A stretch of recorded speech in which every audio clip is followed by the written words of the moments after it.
Hello दोस्तों, अगर आप बिहार पुलिस मद्य निषेध 2026 की तैयारी कर रहे हैं, ठीक है ना, और आपको कन्फ्यूज़न है कि क्या पढ़े और क्या छोड़े, ठीक है, तो इस वीडियो में हम लोग जो है एक 50 दिन का टारगेट सीरीज स्टार्ट किए थे, ठीक है।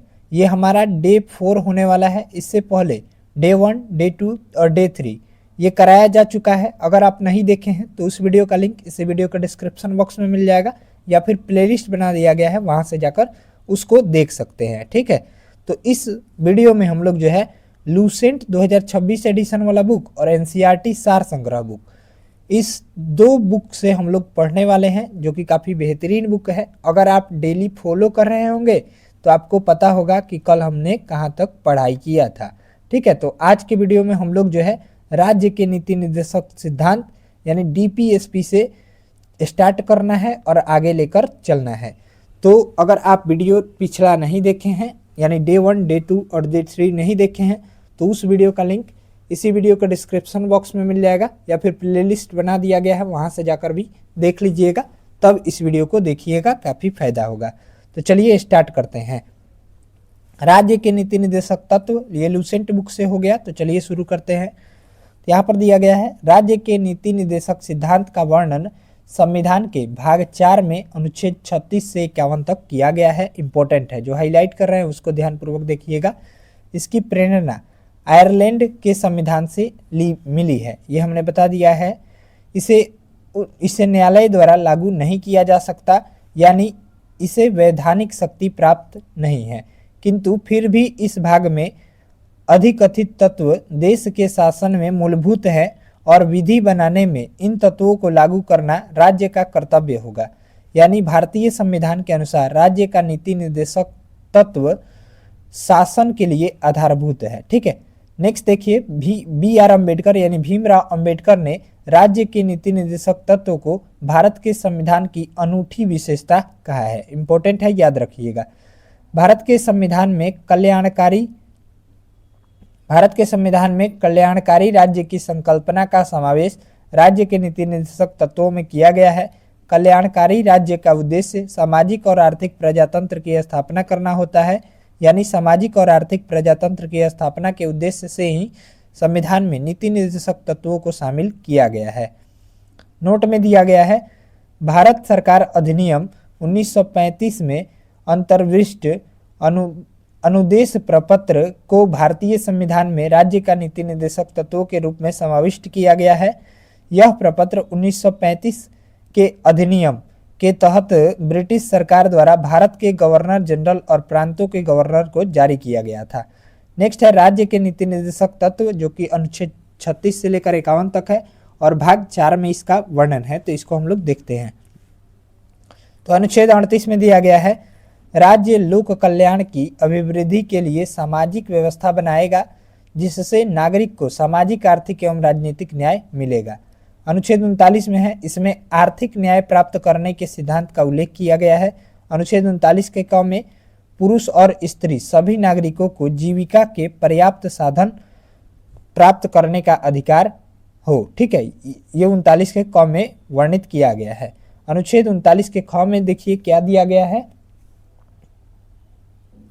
समुदाय की भौतिक संपदा का स्वामित्व और नियंत्रण इस प्रकार बटा हो जिससे सामूहिक हितों का सर्वोत्तम साधन बन सके। इस खंड के अधीन उद्देश्यों की पूर्ति के लिए राज्य उत्पादन के साधनों को राष्ट्रीयकरण कर सकता है। आगे देखिए, आगे दिया गया है अनुच्छेद 39 का ग, आर्थिक व्यवस्था इस प्रकार चले जिससे धन और उत्पादन के साधन का सर्वसाधारण के अहित के लिए केंद्रण न हो, यानी धन का समान वितरण। इसकी चर्चा अनुच्छेद 39 के ग में है। नेक्स्ट है अनुच्छेद 39 का घ, पुरुषों और स्त्रियों दोनों के लिए समान कार्य के लिए समान वेतन हो। इसकी चर्चा है अनुच्छेद 39 का घ में। ये बहुत पूछा जाता है, देखिए स्टार लगाए हैं। अगला देखिए अनुच्छेद 39 का अंग, कर्मकारों के लिए स्वास्थ्य और शक्ति का तथा बालकों के सुकुमार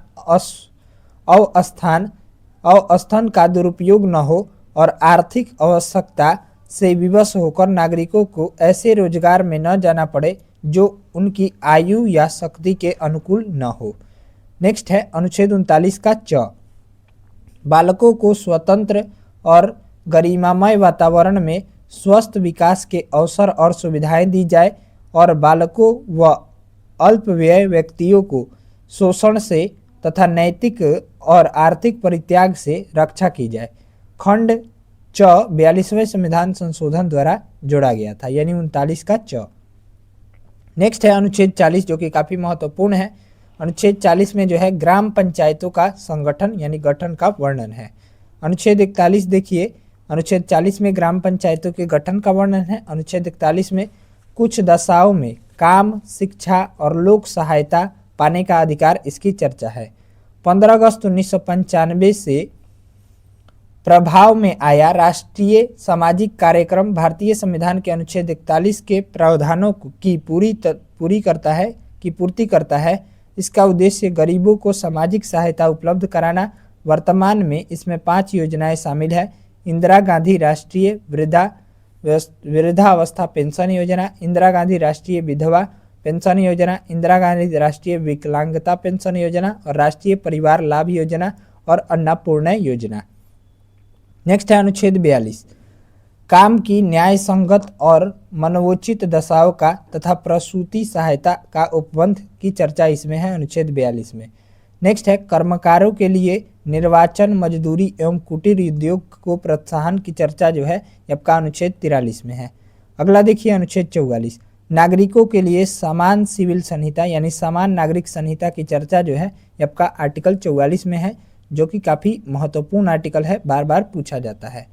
अगला देखिए अनुच्छेद 46, अनुसूचित जातियों, अनुसूचित जनजातियों और अन्य दुर्बल वर्गों के शिक्षा और अर्थ संबंधित हितों की अभिवृद्धि की चर्चा जो है अनुच्छेद 46 में है। अगला देखिए अनुच्छेद 47, पोषाहार स्तर, जीवन स्तर को ऊंचा करने तथा लोक स्वास्थ्य का सुधार करने का राज्य का कर्तव्य होगा, अनुच्छेद 47 में है। अनुच्छेद 48 में देखिए कृषि एवं पशुपालन के संगठन की चर्चा है, इंपॉर्टेंट है। अनुच्छेद 48 का क, ये इंपॉर्टेंट है, पर्यावरण का संरक्षण तथा संवर्धन और वन एवं वन्य जीवों की रक्षा करना, अनुच्छेद 48 के क में है।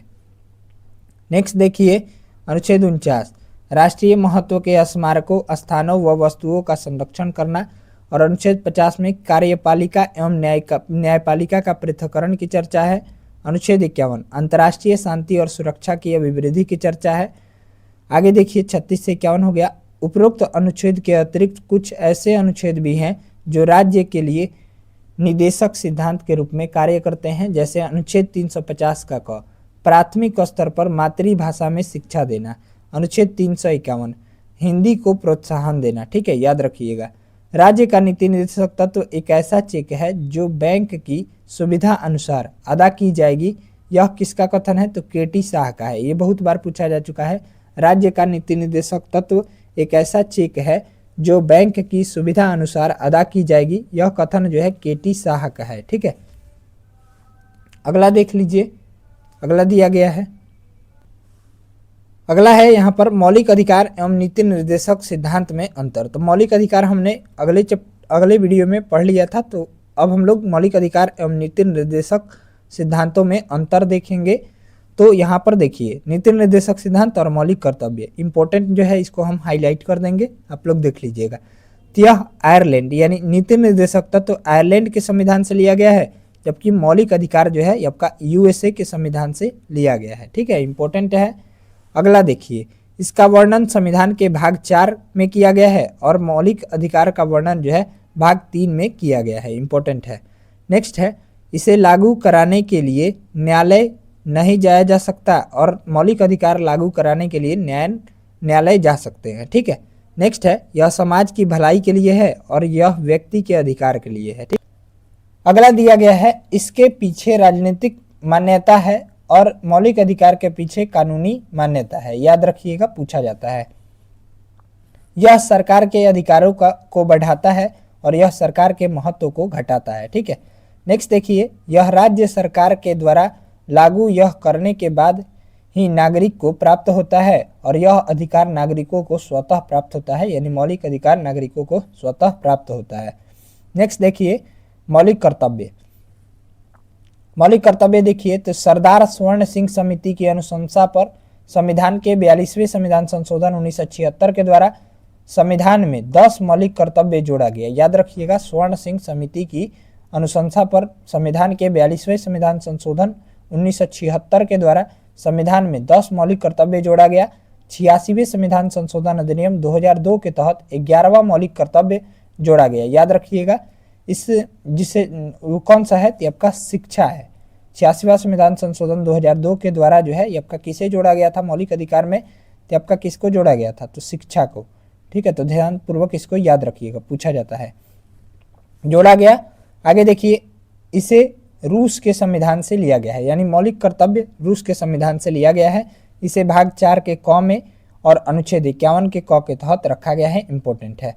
नेक्स्ट है, मौलिक कर्तव्य की संख्या जो है 11 है, जो इस प्रकार है। पहला है, प्रत्येक नागरिक का यह कर्तव्य होगा कि वह संविधान का पालन करे, वह उसके आदर्शों, संस्थाओं, राष्ट्रीय ध्वज और राष्ट्रगान का आदर करे।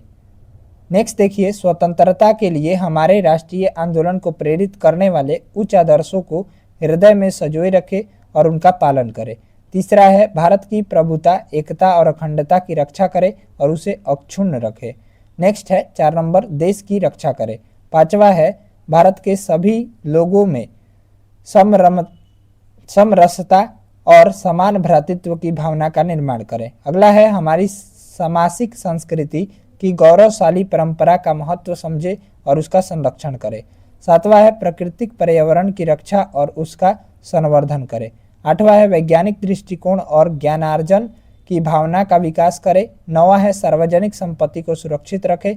10वां है, व्यक्तिगत एवं सामूहिक गतिविधियों के सभी क्षेत्रों में उत्कर्ष को बढ़ने का सतत प्रयास करे। 11वां कर्तव्य है, माता पिता या संरक्षक द्वारा 6 से 14 वर्ष बच्चों हेतु प्राथमिक शिक्षा प्रदान करना। यह अभी हमने बताया 86वां संविधान संशोधन 2002 के तहत जोड़ा गया था।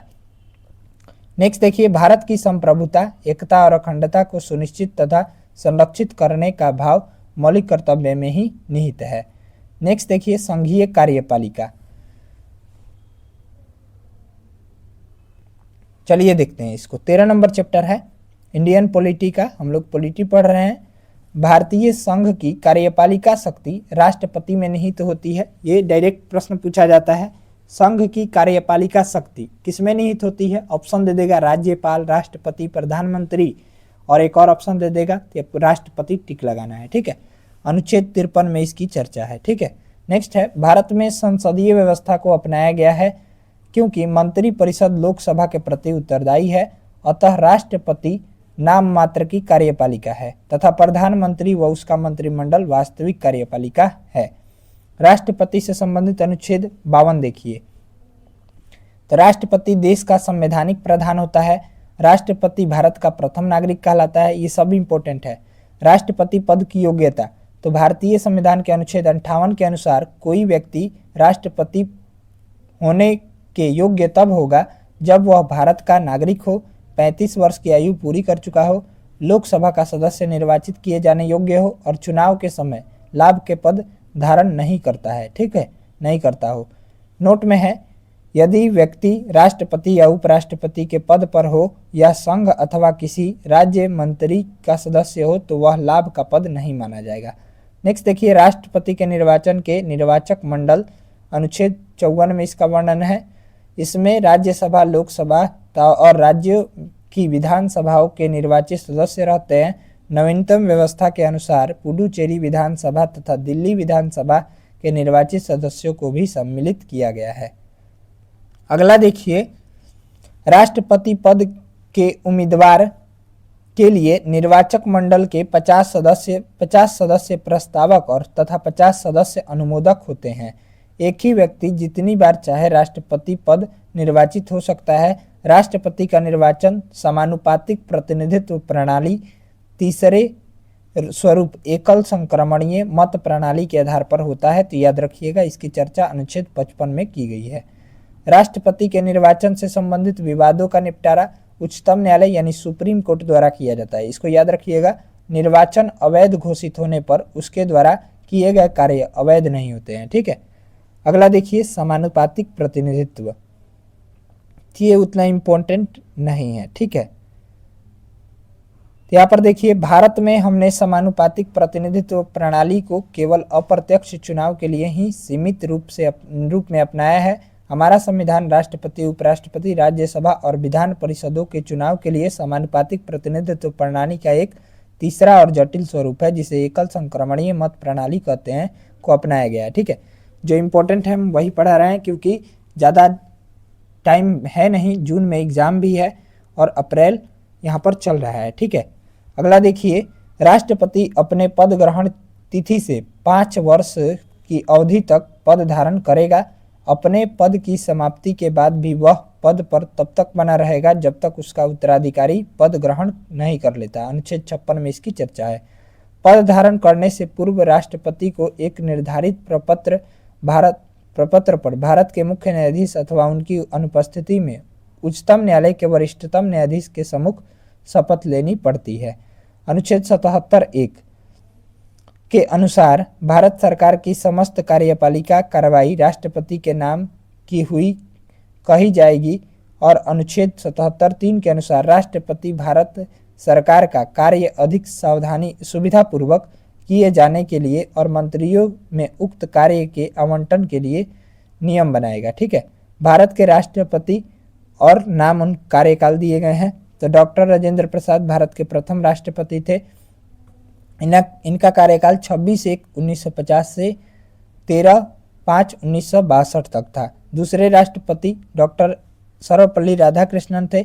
इनका कार्यकाल 13/5/1962 से 13/5/1967 तक था। ठीक है, डॉक्टर जाकिर हुसैन देखिए, तो 13/5/1967 से 3/5/1969 तक। ठीक है, वीवी गिरी को देखिए तो 24/8/1969 से 24/8/1974 तक। ठीक है, बाकी इनको देख लीजिएगा। चलिए अगला देखिए, पीडीएफ आपको टेलीग्राम पर मिलता है, आप सभी को पता होगा।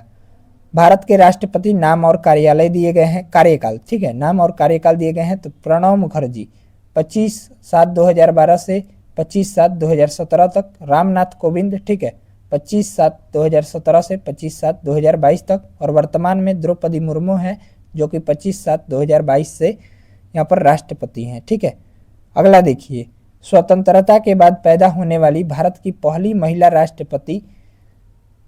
महिला राष्ट्रपति द्रौपदी मुर्मू हैं, जिनका जन्म जो है 20 जून 1958 को हुआ था, याद रखिएगा।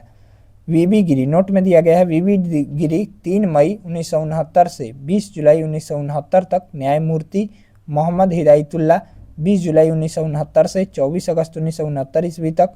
एवं बीडी जत्ती 11 फरवरी 1977 से 25 जुलाई 1977 तक कार्यवाहक राष्ट्रपति के पद पर रहे हैं। राष्ट्रपति निम्न दशाओं में 5 वर्षों से पहले भी पद त्याग कर सकता है। पहला, उपराष्ट्रपति को संबोधित अपना त्यागपत्र द्वारा। यह त्यागपत्र उपराष्ट्रपति को संबोधित किया जाएगा और इसकी सूचना लोकसभा के अध्यक्ष को देगा, अनुच्छेद 56(2) के तहत। यानी राष्ट्रपति अपना त्यागपत्र उपराष्ट्रपति को देता है। नेक्स्ट है, महाभियोग द्वारा हटाए जाने पर। इसकी चर्चा अनुच्छेद 61 में इंपॉर्टेंट है। महाभियोग के लिए केवल एक ही आधार है, जो अनुच्छेद 61 का 1 उल्लेखित है, वह संविधान का अतिक्रमण। नेक्स्ट देखिए, राष्ट्रपति पर महाभियोग, अनुच्छेद 61। राष्ट्रपति द्वारा संविधान के प्रावधानों के उल्लंघन पर संसद के किसी सदन द्वारा उस पर महाभियोग लगाया जा सकता है। ठीक है, परंतु इसके लिए आवश्यक है कि राष्ट्रपति को 14 दिन पहले लिखित सूचना दी जाए, जिस पर उस सदन के 1/4 सदस्यों का हस्ताक्षर हो। अगला देखिए, संसद के उस सदन जिसमें महाभियोग का प्रस्ताव पेश है के 2/3 सदस्यों द्वारा पारित कर देने पर प्रस्ताव दूसरे सदन में जाएगा। तब दूसरा सदन राष्ट्रपति पर लगाए गए आरोपों की जांच करेगा या करवाएगा, और ऐसी जांच में राष्ट्रपति के ऊपर लगाए गए आरोपों को सिद्ध करने वाला प्रस्ताव 2/3 बहुमत से पारित हो जाएगा। तब राष्ट्रपति पर महाभियोग की प्रक्रिया पूरी समझी जाएगी और उसी तिथि से राष्ट्रपति को पद त्याग करना होगा। ठीक है, राष्ट्रपति की रिक्ति को 6 महीने के अंदर भरना होता है, याद रखिएगा, पूछा जाता है। जब राष्ट्रपति पद की रिक्ति पदावधि 5 वर्ष की समाप्ति से हुई है तो निर्वाचन पदावधि की समाप्ति के पहले ही कर लिया जाएगा, अनुच्छेद 62 का 1। किंतु यदि उसे पूरा करने में कोई विलंब हो जाता है तो राज्य अंतराल न होने पाए इसलिए यह उपबंध है कि राष्ट्रपति अपने पद की अवधि समाप्त हो जाने पर भी राष्ट्रपति के पद पर बना रहेगा जब तक उसका उत्तराधिकारी पद धारण नहीं कर लेता, अनुच्छेद 56 के 1 के ग में बताया गया है। ऐसी दशा उपराष्ट्रपति राष्ट्रपति के रूप में कार्य नहीं कर सकता है ऐसी दशा में, ठीक है। नेक्स्ट है अन्य आकस्मिकताओं में राष्ट्रपति के कृत्यों का निर्वहन, अनुच्छेद 70 में दिया गया है। तो जब राष्ट्रपति एवं उपराष्ट्रपति दोनों का पद रिक्त हो तो ऐसे आकस्मिकताओं में अनुच्छेद 70 राष्ट्रपति के कृत्यों का निर्वहन का उपबंध करता है।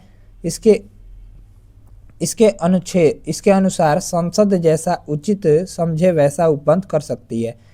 इसी उद्देश्य से संसद ने राष्ट्रपति उत्तराधिकार अधिनियम 1969 पारित किया है, जो यह उपबंधित करता है यदि उपराष्ट्रपति भी किसी कारणवश उपलब्ध नहीं हो तो उच्चतम न्यायालय का मुख्य न्यायाधीश या उसके नहीं होने पर न्यायालय के वरिष्ठतम न्यायाधीश जो उस समय उपलब्ध हो राष्ट्रपति के कृत्यों को संपादित करेगा। राष्ट्रपति के वेतन एवं भत्ते। राष्ट्रपति का मासिक वेतन 5 लाख रुपए है। इसके अलावा उन्हें आजीवन फ्री मेडिकल, आवास और इलाज की सुविधा समेत अन्य भत्ते मिलते हैं। राष्ट्रपति का वेतन आयकर से मुक्त होता है, ठीक है। नेक्स्ट है भारत के राष्ट्रपति और उसकी पत्नी दुनिया भर में कहीं भी मुफ्त में यात्रा कर सकते हैं। राष्ट्रपति के पास 5 लोगों का सेक्रेटेरियल स्टाफ होता है, ठीक है, याद रखिएगा। राष्ट्रपति के कार्यकाल के दौरान उनके वेतन तथा भत्ते में किसी प्रकार की कमी नहीं की जा सकती। राष्ट्रपति के अवकाश ग्रहण करने के बाद पेंशन के रूप में 1.5 लाख रुपए प्रति माह मिलता है। साथ ही स्टाफ पर खर्च करने के लिए 60,000 रुपये प्रति महीना अलग से दिया जाता है। राष्ट्रपति के अधिकार एवं कर्तव्य। तो नियुक्ति संबंधित अधिकार। राष्ट्रपति निम्न की नियुक्ति करता है, तो देख लीजिए इसमें भारत के प्रधानमंत्री की नियुक्ति राष्ट्रपति करते हैं। प्रधानमंत्री की सलाह पर मंत्रिपरिषद की नियुक्ति राष्ट्रपति करते हैं। मंत्रिपरिषद के अन्य सदस्यों की नियुक्ति सर्वोच्च एवं उच्च न्यायालय के मुख्य न्यायाधीशों की नियुक्ति राष्ट्रपति करते हैं। भारत के महानियंत्रक लेखा परीक्षक यानी कैग की नियुक्ति राष्ट्रपति करते हैं। राज्यों के राज्यपाल की नियुक्ति राष्ट्रपति करते हैं। मुख्य चुनाव आयुक्त एवं अन्य चुनाव आयुक्त की नियुक्ति राष्ट्रपति करते हैं। भारत के महान्यायवादी राज्यों के मध्य समन्वय के लिए अंतर्राज्यीय परिषद के सदस्य, संघ लोक सेवा आयोग के अध्यक्ष और अन्य सदस्यों, संघीय क्षेत्रों के मुख्य आयुक्तों, वित्त आयोग के सदस्य, भाषा आयोग के सदस्य, पिछड़ा वर्ग आयोग के सदस्य, अल्पसंख्यक आयोग के सदस्य, भारत के राजदूतों तथा अन्य राजनयिकों, अनुसूचित क्षेत्रों के प्रशासन के संबंध में रिपोर्ट देने वाले आयोग के सदस्य आदि की नियुक्ति जो है राष्ट्रपति करते हैं। तो याद रखिएगा, इतने सारे हैं। चलिए आगे देखिए विधायी शक्ति है राष्ट्रपति की।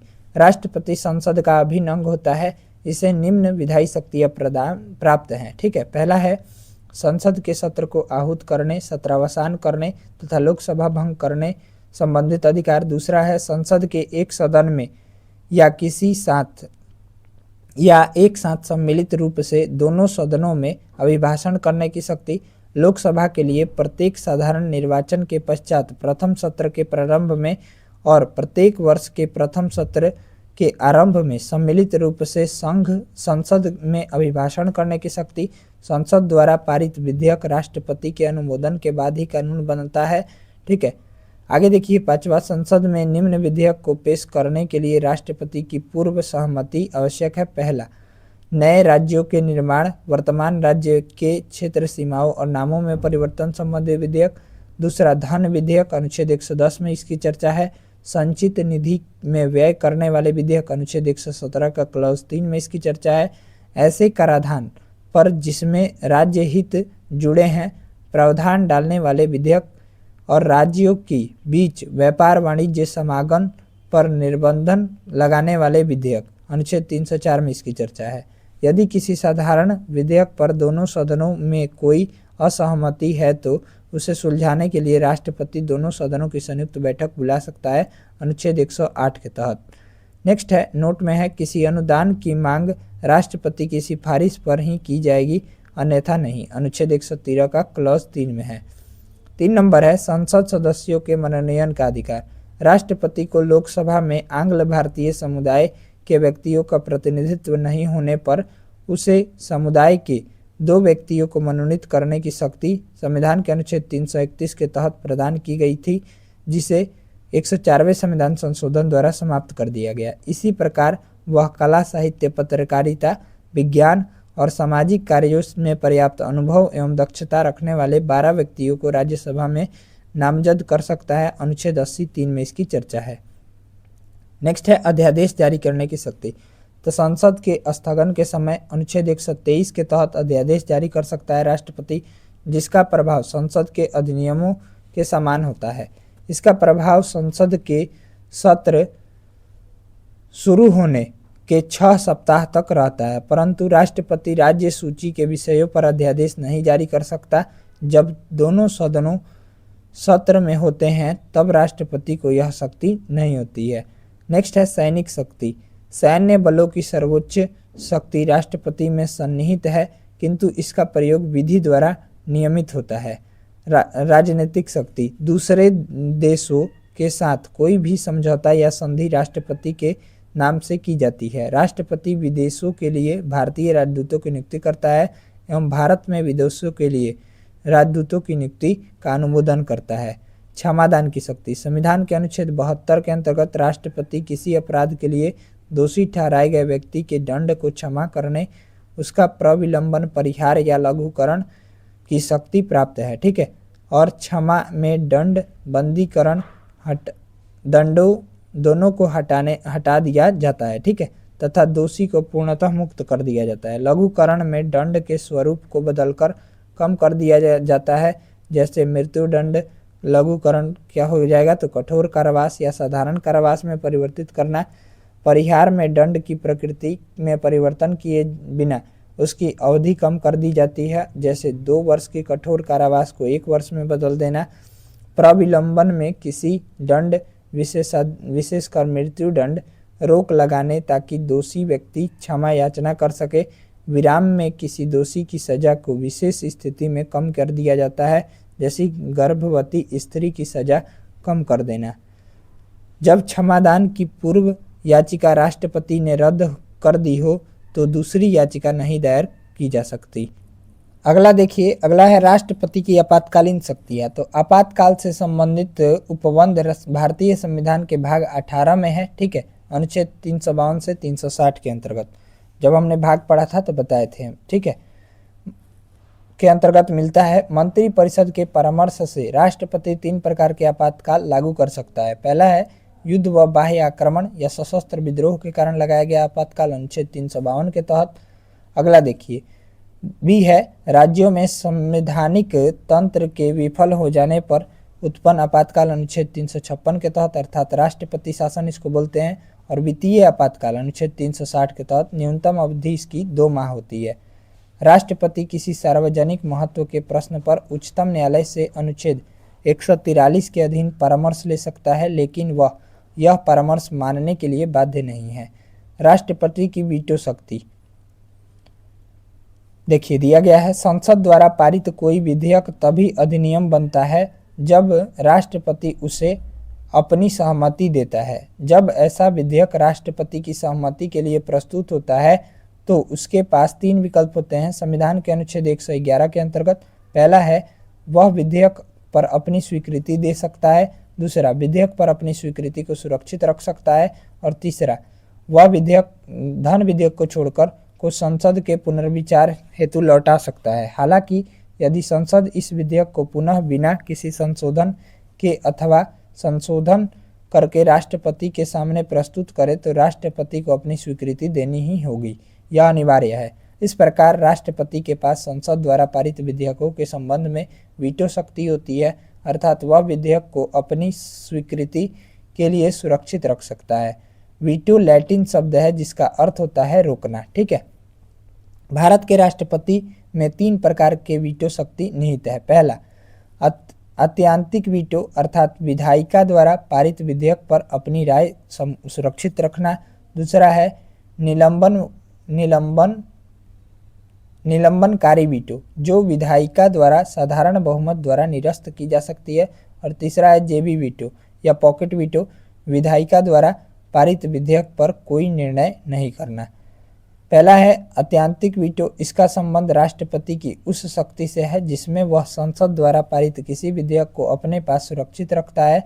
यह विधेयक इस प्रकार समाप्त हो जाता है और अधिनियम नहीं बन पाता। सामान्यतः यह वीटो निम्न 2 मामलों में प्रयोग किए जाते हैं। पहला, गैर सरकारी सदस्यों के विधेयक के संबंध में अर्थात संसद का सदस्य जो मंत्री न हो द्वारा प्रस्तुत विधेयक। और दूसरा, सरकारी विधेयकों के संबंध में जब मंत्रिमंडल त्यागपत्र दे दे जब विधेयक पारित हो जाए तब तथा राष्ट्रपति की अनुमति मिलना शेष हो और नया मंत्रिमंडल राष्ट्रपति को ऐसे विधेयक पर अपनी सहमति न देने की सलाह दे। दूसरा है निलंबनकारी वीटो। राष्ट्रपति इस वीटो का प्रयोग तब करता है जब किसी विधेयक को संसद को पुनर्विचार हेतु लौटाना है। हालांकि यदि संसद उस विधेयक को पुनः किसी संशोधन के बिना अथवा संशोधन के साथ पारित कर राष्ट्रपति के पास भेजती है तो उस पर राष्ट्रपति को अपनी स्वीकृति देना बाध्यकारी है। इसका अर्थ है कि राष्ट्रपति के इस वीटो को उस विधेयक को साधारण बहुमत से पुनः पारित कराकर निरस्त किया जा सकता है। नोट, राष्ट्रपति धन विधेयकों के आगे देखिए, राष्ट्रपति धन विधेयकों के मामले में निलंबनकारी वीटो का प्रयोग नहीं कर सकता। राष्ट्रपति किसी धन विधेयक को अपनी स्वीकृति या तो दे सकता है या उसे रोक कर रख सकता है, परंतु उसे संसद को पुनर्विचार के लिए नहीं भेज सकता।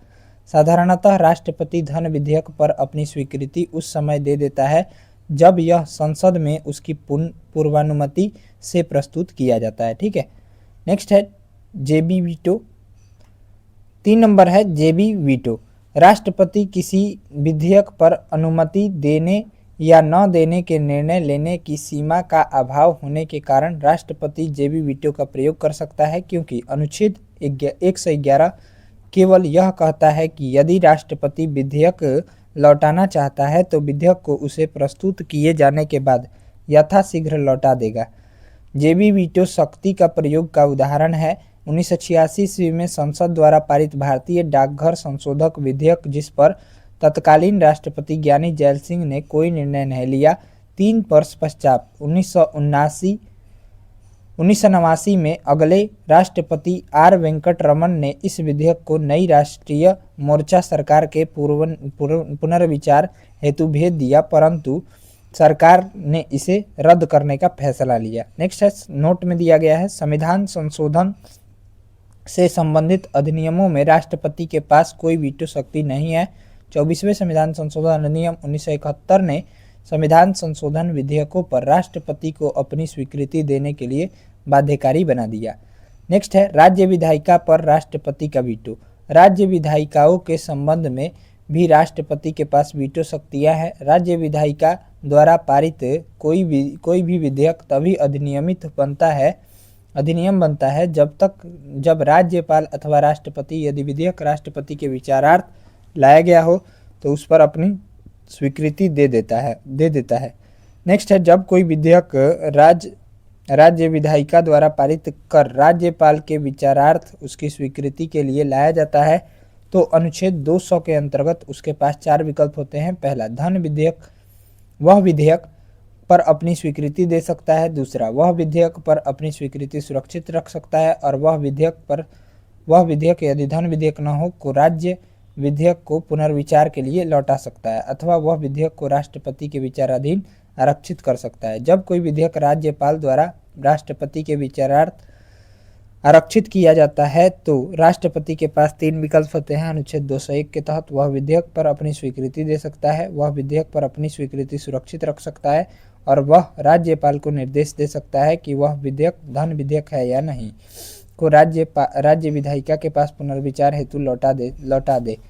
यदि राज्य विधायिका किसी संशोधन के बिना अथवा संशोधन करके पुनः राष्ट्रपति के पास भेजती है तो राष्ट्रपति इस पर अपनी सहमति देने के लिए बाध्य नहीं है। इसका अर्थ है कि राज्य विधायिका राष्ट्रपति के वीटो को निरस्त नहीं कर सकती। इसके अतिरिक्त संविधान में यह सीमा भी तय नहीं है कि राज्यपाल द्वारा राष्ट्रपति के विचारार्थ रखे विधेयक राष्ट्रपति कब तक अपना निर्णय दे। इस प्रकार राष्ट्रपति राज्य विधेयकों पर अपना जेबी वीटो का प्रयोग कर सकता है। भारत में राष्ट्रपति के द्वारा संघ वित्त आयोग की सिफारिशों नियंत्रक महालेखा परीक्षक के प्रतिवेदन, राष्ट्रीय अनुसूचित जाति आयोग एवं राष्ट्रीय जनजाति आयोग के प्रतिवेदन को संसद के पटल पर रखवाया जाता है। डॉक्टर राजेंद्र प्रसाद भारत के प्रथम राष्ट्रपति थे। वे लगातार 2 बार निर्वाचित हुए। डॉक्टर सर्वपल्ली राधाकृष्णन 2 बार उपराष्ट्रपति और 1 बार राष्ट्रपति रह चुके हैं। केवल वीवी गिरी के निर्वाचन के समय दूसरे चक्र की मतगणना करनी पड़ी। केवल नीलम संजीव रेड्डी ऐसे राष्ट्रपति हुए जो 1 बार चुनाव में हार गए, फिर बाद में निर्विरोध राष्ट्रपति निर्वाचित हुए। भारत की प्रथम महिला राष्ट्रपति प्रतिभा देवी सिंह पाटिल है। उपराष्ट्रपति देखिए अनुच्छेद 63 में है। संविधान में उपराष्ट्रपति से संबंधित प्रावधान अमेरिका के संविधान से ग्रहण किया गया है। भारत का उपराष्ट्रपति राज्यसभा का पदेन सभापति होता है। यह अनुच्छेद 64 एवं अनुच्छेद 89 में कहा गया है। उपराष्ट्रपति राज्यसभा का सदस्य नहीं होता, अतः इसे मतदान का अधिकार नहीं है, किंतु सभापति के रूप में निर्णायक मत देने का अधिकार उसे प्राप्त है। योग्यता: कोई व्यक्ति उपराष्ट्रपति निर्वाचित होने के योग्य तभी होगा जब वह भारत का नागरिक हो, 35 वर्ष की आयु पूरी कर चुका हो और राज्य सभा का सदस्य निर्वाचित होने के योग्य हो, निर्वाचन के समय किसी प्रकार के लाभ के पद पर नहीं हो, वह संसद के किसी सदन या राज्य के विधानमंडल के किसी सदन का सदस्य नहीं हो सकता। यदि ऐसा व्यक्ति उपराष्ट्रपति निर्वाचित हो जाता है तो यह समझा जाएगा कि उसने उस सदन का अपना स्थान अपने ग्रहण की तारीख से रिक्त कर दिया। उपराष्ट्रपति के निर्वाचन के लिए निर्वाचक मंडल अनुच्छेद 66 के 1 में है। उपराष्ट्रपति का निर्वाचन संसद के दोनों सदनों के सदस्यों से मिलकर बनने वाले निर्वाचकगण के सदस्यों द्वारा अनुपातिक प्रतिनिधित्व पद्धति के अनुसार एकल संक्रमणीय मत द्वारा होता है। ऐसे निर्वाचन में मतदान गुप्त होता है।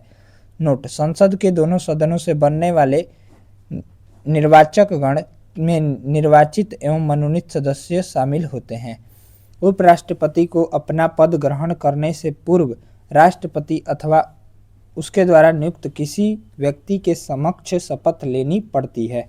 उपराष्ट्रपति की पदावधि अनुच्छेद 67 में दिया गया है। उपराष्ट्रपति पद ग्रहण की तारीख से 5 वर्ष की अवधि तक पद धारण करेगा, परंतु ए नंबर है उपराष्ट्रपति राष्ट्रपति को संबोधित अपना हस्ताक्षर सहित लेख द्वारा अपना त्याग सकेगा। अनुच्छेद 67 के क में है।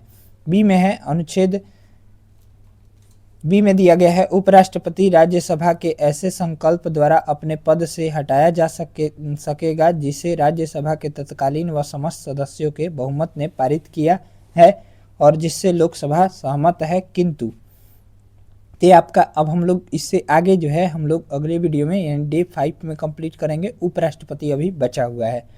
तो चलिए हम लोग अब इसी को यहाँ से हम लोगों को मूल अधिकार छोड़ दिए थे हम लोग पिछले वीडियो में, तो मूल अधिकार को कंप्लीट करेंगे। उसके बाद राज्य के नीति निर्देशक तत्व सार संग्रह बुक से फिर हम लोग जो है राष्ट्रपति और उपराष्ट्रपति को देखेंगे। अभी लूसेंट में उपराष्ट्रपति थोड़ा सा बचा हुआ है, उसको हम लोग नेक्स्ट वीडियो में करा देंगे डे 5 में। तो पहला है यहाँ पर मौलिक अधिकार यानी मूल अधिकार। भारतीय संविधान के किस भाग के अंतर्गत नागरिकों को मौलिक अधिकार प्रदान किए गए हैं? तो भाग 3 अनुच्छेद 12 से लेकर 35 तक। संविधान द्वारा मौलिक अधिकारों को लागू करने की शक्ति किसे प्रदान की गई है? तो सर्वोच्च न्यायालय एवं उच्च न्यायालय को। भारतीय संविधान का अनुच्छेद 13 संवैधानिक प्रावधानों को संसद तथा राज्य विधानमंडलों द्वारा बनाए गए नियमों या कानूनों पर प्राथमिकता प्रदान करता है। भारतीय संविधान के अनुच्छेद 13 का मुख्य उद्देश्य किसके संदर्भ में संविधान की सर्वोच्चता सुनिश्चित करना है? तो मौलिक अधिकारों के संबंध में। भारतीय संविधान में समानता का अधिकार की चर्चा अनुच्छेद 14 से 18 तक है, बताए हैं। ठीक है, अगला देखिए भारतीय संविधान का कौन सा अनुच्छेद विधि के समक्ष समता के अधिकार राइट टू इक्वलिटी से संबंधित है? तो अनुच्छेद 14 है, बता दिए हैं हम। जन्म लिंग मूल वंश जाति धर्म के आधार पर प्रतिषेध, यह अनुच्छेद 15 में दिया गया है। एक मूल अधिकार है जिसे समानता के अधिकार के अंतर्गत वर्णीकृत किया गया है।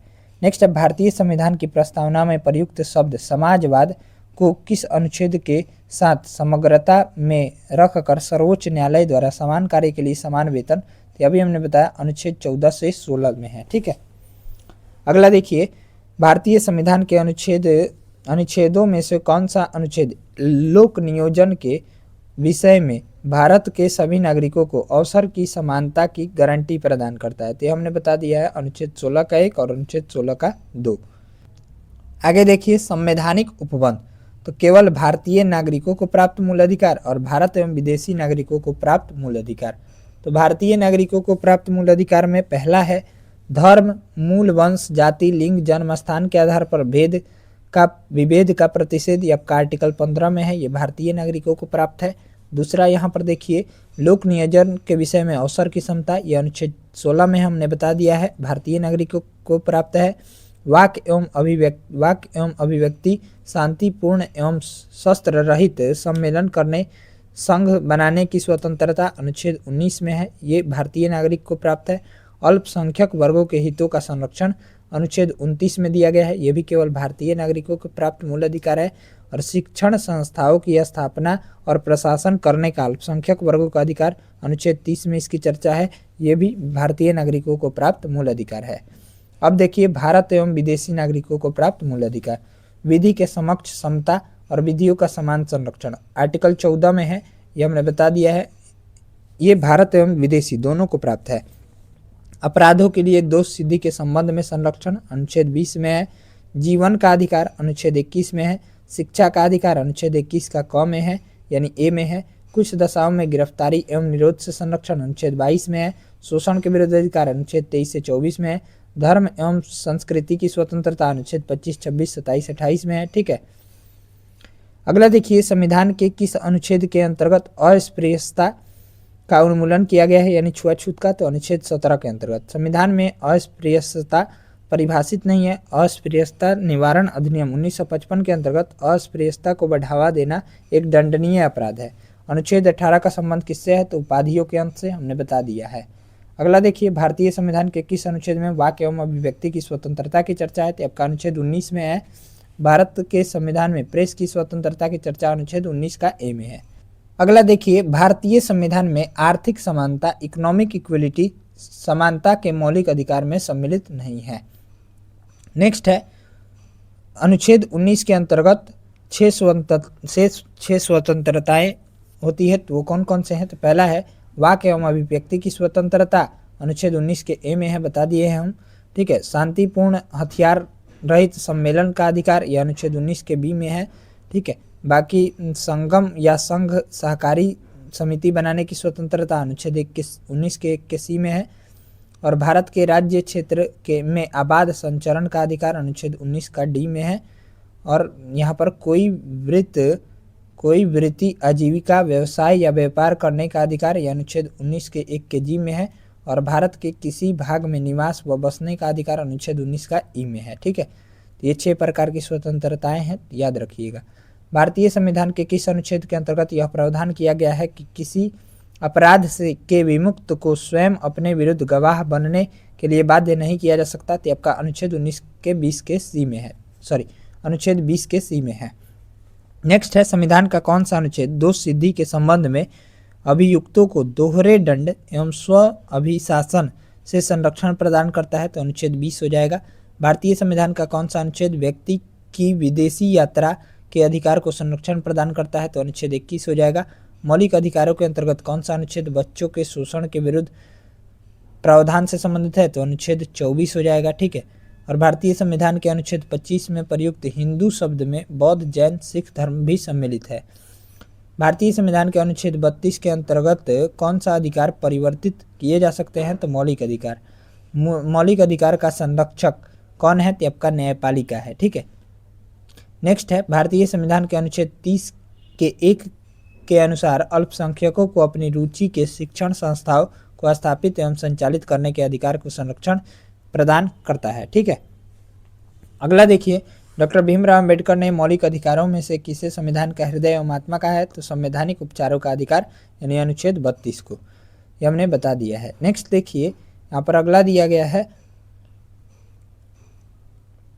अगला देखिए, व्यक्तिगत स्वतंत्रता के अधिकार के लिए कौन सी याचिका दायर की जा सकती है? तो बंदी प्रत्यक्षीकरण जारी की जा सकती है। ठीक है, नेक्स्ट है, संसद को मौलिक अधिकार में संशोधन का अधिकार किस वाद में निर्णय के आधार पर प्राप्त हुआ? तो केशवानंद भारती बनाम केरलवाद 1973 में, याद रखिए बहुत पूछा गया है।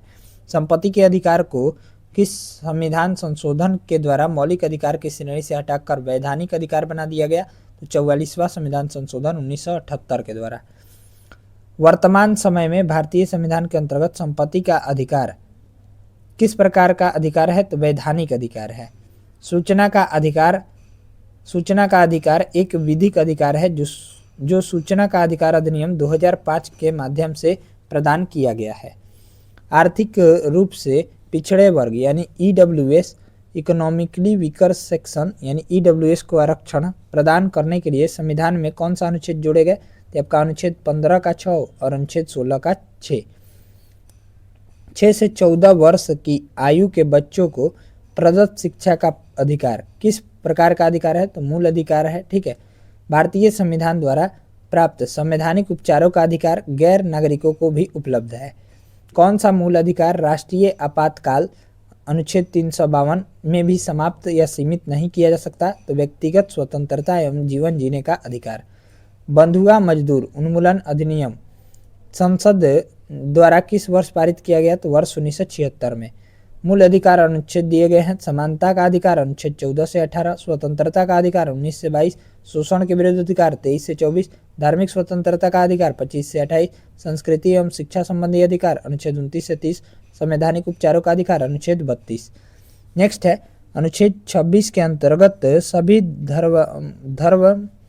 धर्मावलंबियों को धार्मिक संस्था की स्थापना व धार्मिक कार्यों के प्रबंधन का अधिकार प्राप्त है। तो अब हम लोग जो है राज्य के नीति निर्देशक तत्व यानी directive principle of state policy and DPSP को देखेंगे। तो चलिए देखते हैं। पहला है इसमें, राज्य के नीति निर्देशक सिद्धांतों को भारतीय संविधान में शामिल किए जाने का उद्देश्य क्या है? आपका सामाजिक और आर्थिक लोकतंत्र को स्थापित करना। ठीक है, कल्याणकारी राज्य की संकल्पना का समावेश संविधान के किस भाग में किया गया है? तो राज्य के नीति निर्देशक सिद्धांतों में यानी भाग 4 में। भारतीय संविधान में किसके अंतर्गत पंचायती राज प्रणाली की व्यवस्था की गई है? तो राज्य के नीति निर्देशक सिद्धांतों के अंतर्गत। समान आचार संहिता राज्य के नीति निर्देशक तत्वों का भाग नहीं है, किंतु समान नागरिक संहिता नीति निर्देशक तत्व है, याद रखिएगा। नीति निर्देशक सिद्धांत वाद योग्य नहीं है। नेक्स्ट देखिए, यहाँ पर अगला पॉइंट दिया गया है, संविधान के किस अनुच्छेद में उद्योगों के प्रबंधन में कर्मकारों की भागीदारी का प्रावधान किया गया है? तो अनुच्छेद 43 का क में। भारत के संविधान में समान कार्य के लिए समान वेतन के अधिकार का प्रावधान कहाँ से लिया गया है? तो राज्य के नीति निर्देशक सिद्धांतों में। पुरुषों और स्त्रियों दोनों का समान कार्य के लिए समान वेतन राज्य के नीति निर्देशक तत्वों में निहित है। राज्य के नीति निर्देशक सिद्धांतों में कौन सा अनुच्छेद अंतर्राष्ट्रीय शांति और सुरक्षा के संवर्धन से संबंधित है? तो अनुच्छेद 51। राज्य के नीति निर्देशक सिद्धांत एक ऐसा चेक है जो बैंक के सुविधा अनुसार अदा किया जाता है। यह कथन किसका है? तो केटी शाह का है। ठीक है, अगला देखिए, यहाँ पर दिया गया है राज्य के नीति निर्देशक संबंधित महत्वपूर्ण अनुच्छेद, जो कि एग्जाम में बार बार पूछे जाते हैं। तो 36 से 51 में है राज्य के नीति निर्देशक तत्व की चर्चा, अनुच्छेद यहाँ पर 36 से 51 तक और भाग 4 में। तो चलिए देखते हैं अनुच्छेद 36। तो नीति निर्देशक तत्वों के संबंध में राज्य की परिभाषा दी गई है अनुच्छेद 36 में। अनुच्छेद 37 न्यायालय द्वारा परिवर्तनीय नहीं है न होना। अनुच्छेद 38 लोक कल्याण की अभिवृद्धि के लिए सामाजिक व्यवस्था बनाना। अनुच्छेद 38 का 2 आय की असमानताओं को कम करने का प्रयास करना। अनुच्छेद 39 का क पुरुष या स्त्री को समान रूप से जीविका के पर्याप्त साधन प्राप्त करने का अधिकार है। अनुच्छेद 39 का ख समुदाय के भौतिक संसाधनों का स्वामित्व व नियंत्रण इस प्रकार हो जिससे सामूहिक हितों की सर्वोत्तम रूप में प्राप्ति हो।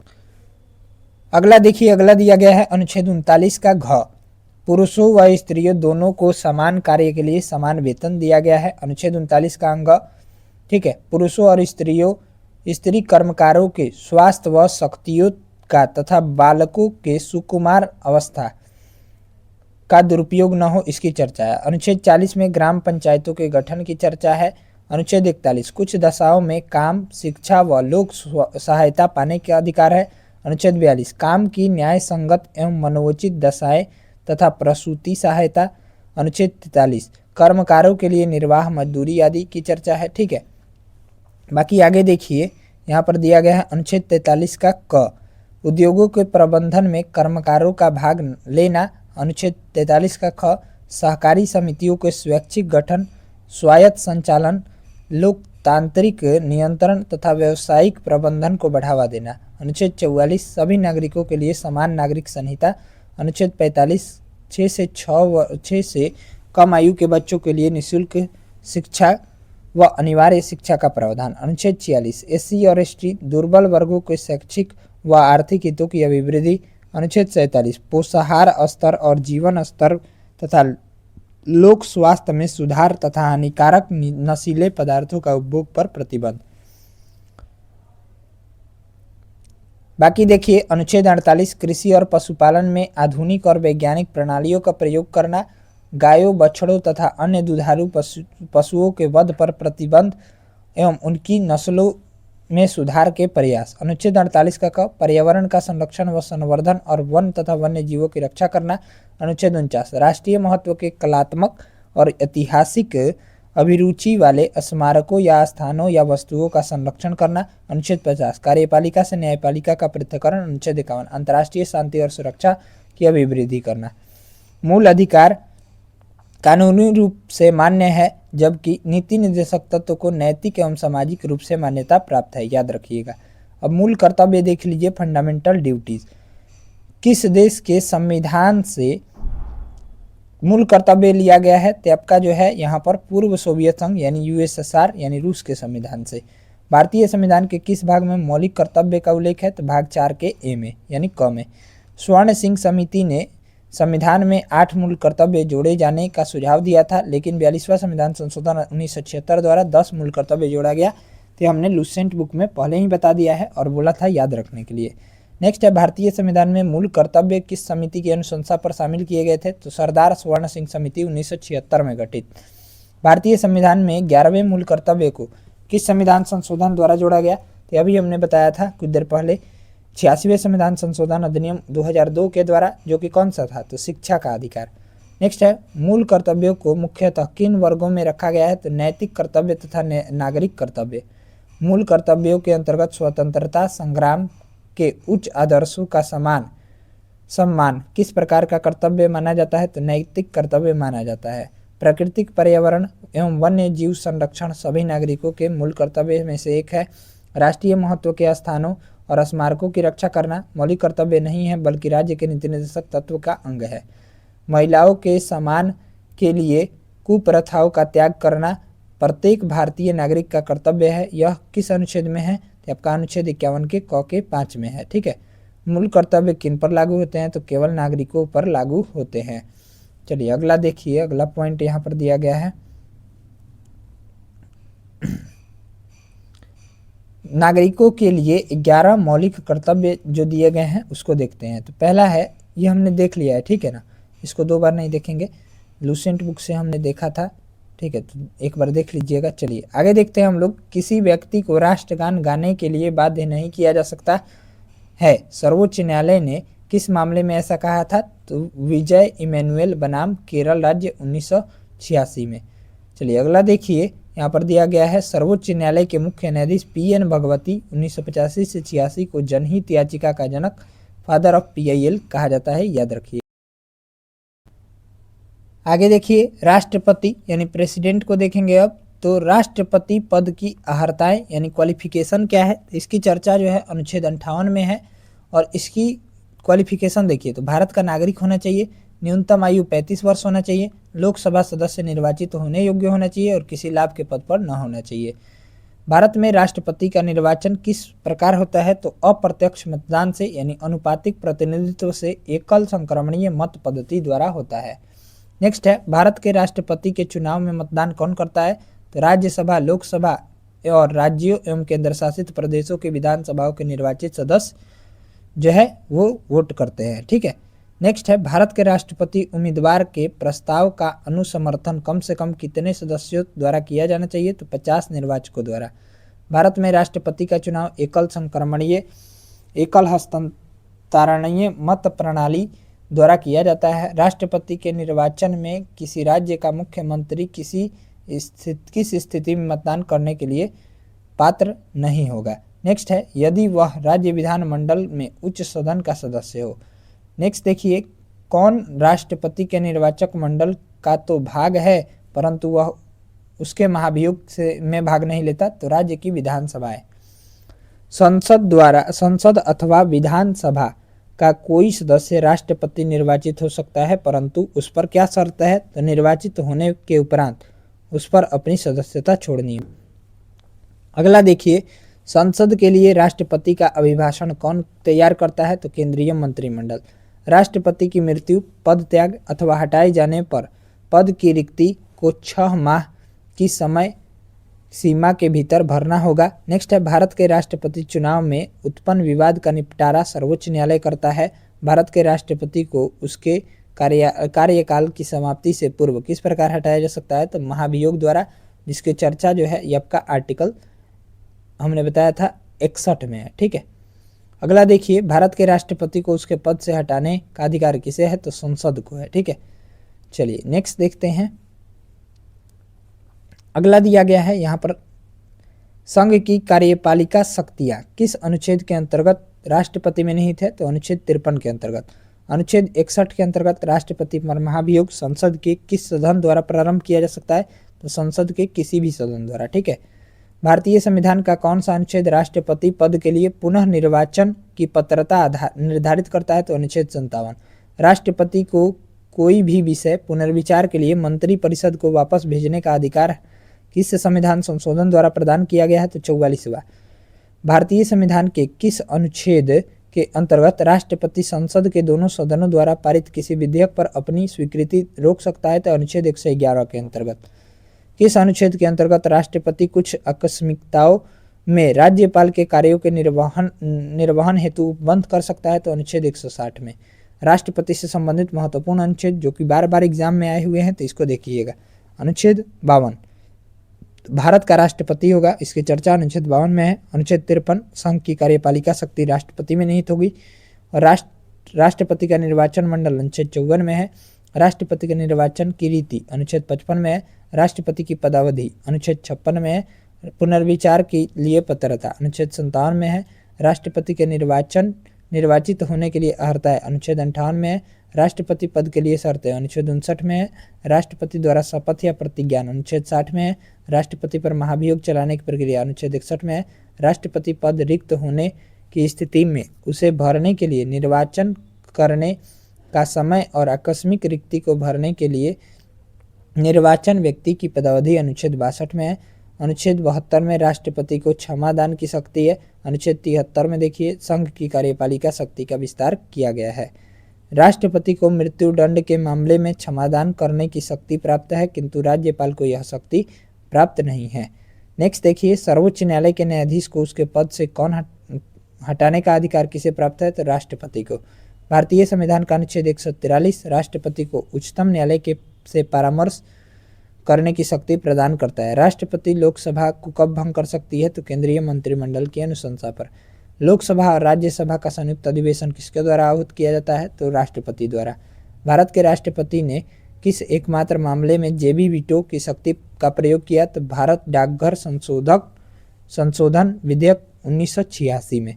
भारत का राष्ट्रपति संसद के दोनों सदनों की चर्चा में भाग नहीं ले सकता। ठीक है। किसी भौगोलिक क्षेत्र को अनुसूचित क्षेत्र घोषित करने का संवैधानिक अधिकार राष्ट्रपति को है। अगला देखिए, राष्ट्रपति द्वारा नियुक्त अधिकारी। तो प्रधानमंत्री एवं केंद्रीय मंत्री, राज्यों के राज्यपाल, वित्त आयोग व राज्य भाषा आयोग के अध्यक्ष एवं सदस्य, उच्चतम न्यायालय एवं उच्च न्यायालयों के न्यायाधीश, भारत के महान्यायवादी तथा नियंत्रक एवं महालेखा परीक्षक, संघ लोक सेवा आयोग के अध्यक्ष, मुख्य निर्वाचन आयुक्त एवं अन्य निर्वाचन आयुक्त, राष्ट्रीय मानवाधिकार आयोग के अध्यक्ष एवं सदस्य, अनुसूचित जाति अनुसूचित जनजाति के आयोग एवं अध्यक्ष एवं सदस्य, संघ राज्य क्षेत्र के राज्यपाल अथवा प्रशासक, दिल्ली के व पुडुचेरी के मुख्यमंत्री की नियुक्ति। आगे दिया गया है, वर्तमान में राष्ट्रपति का मासिक वेतन 5 लाख रुपए है। यदि भारत के राष्ट्रपति का पद रिक्त हो जाए और कोई उपराष्ट्रपति भी न हो तो कार्यवाहक राष्ट्रपति कौन होगा? तो सर्वोच्च न्यायालय का मुख्य न्यायाधीश। वह राष्ट्र का प्रतिनिधित्व करता है परंतु राष्ट्र का नेतृत्व नहीं करता। यह उक्ति जो है भारत के राष्ट्रपति पर लागू होती है। भारत के राष्ट्रपतियों में से कौन बिहार के राज्यपाल रह चुके हैं? तो डॉक्टर जाकिर हुसैन या श्री रामनाथ कोविंद। चलिए आगे देखते हैं। आगे यहाँ पर दिया गया है, भारत के प्रसाद पर्यत पद धारण करने वाले पदाधिकारी। तो राष्ट्रपति के प्रसाद पर्यत, तो संघ के मंत्री, राज्यों के राज्यपाल और भारत का महान्यायवादी। एक विधेयक जो संसद में प्रस्तुत किया जाता है वह किस प्रकार के बाद अधिनियम बन जाता है? तो आपका राष्ट्रपति के हस्ताक्षर के बाद। अगला देखिए, जब कोई विधेयक संसद के दोनों सदनों में पारित होता है तो राष्ट्रपति को उस विधेयक पर अपनी अनुमति रोकने का अधिकार प्राप्त है। ठीक है। निर्विरोध रूप से चुने गए प्रथम राष्ट्रपति नीलम संजीव रेड्डी है। भारत के राष्ट्रपतियों में से किसका संबंध ट्रेड यूनियन आंदोलन से रहा है? तो वेंकटगिरी का। भारतीय संविधान भारत के राष्ट्रपति को राज्यों की मुख्यमंत्री की नियुक्ति का अधिकार नहीं देता है। राष्ट्रपति का कार्यकाल पद धारण करने के दिन से 5 वर्ष तक का होता है। भारत के किस राष्ट्रपति को मिसाइल मैन कहा जाता है? तो डॉक्टर APJ अब्दुल कलाम को। भारत के मुख्य न्यायाधीश में से किसने राष्ट्रपति के रूप में कार्य किया था? तो जस्टिस M हिदायतुल्ला ने। धन विधेयक को पुनर्विचार हेतु लौटाने का संवैधानिक अधिकार राष्ट्रपति के पास नहीं है। श्री रामनाथ कोविंद भारत के 14वें क्रम के राष्ट्रपति थे। वित्त आयोग की नियुक्ति कौन करता है? तो राष्ट्रपति करता है। ठीक है। राष्ट्रपति के रूप में डॉक्टर राजेंद्र प्रसाद सबसे लंबी अवधि 1950 से 1962 एवं डॉक्टर जाकिर हुसैन कार्यकारी राष्ट्रपति छोड़कर यानी सबसे कम अवधि 1 से लेकर 11 दिन तक कार्य किए थे। अगला देखिए, अगला यहाँ पर दिया गया है अगला पॉइंट। अगला देखते हैं, राष्ट्रपति द्वारा क्षमादान की स्थितियां। तो जब दंड सेना न्यायालय द्वारा दिया गया हो, जब दंड संघीय विषय से संबंधित विधि के विरुद्ध अपराध के लिए दिया गया हो और जब दंडादेश मृत्यु हो, तो इन सभी में जो है राष्ट्रपति क्षमा दे सकते हैं।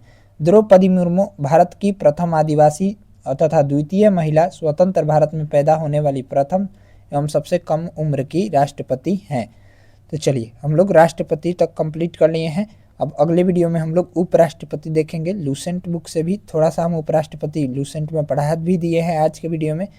तो अगले वीडियो में हम लोग उपराष्ट्रपति को कंप्लीट करेंगे और आगे के चैप्टर्स को भी कंप्लीट करेंगे। तो चलिए मिलते हैं अगले वीडियो में, तब तक के लिए जय हिंद जय भारत। वीडियो को लाइक कीजिए, चैनल पर नए हो तो चैनल को सब्सक्राइब करिए और बगल में जो बेल आइकन है उससे दबाना ना भूलिए। और इसका PDF हमारे टेलीग्राम पर मिलता है। टेलीग्राम चैनल का लिंक इसी वीडियो के डिस्क्रिप्शन बॉक्स में दिया गया है, उसको ज्वाइन कर लीजिएगा।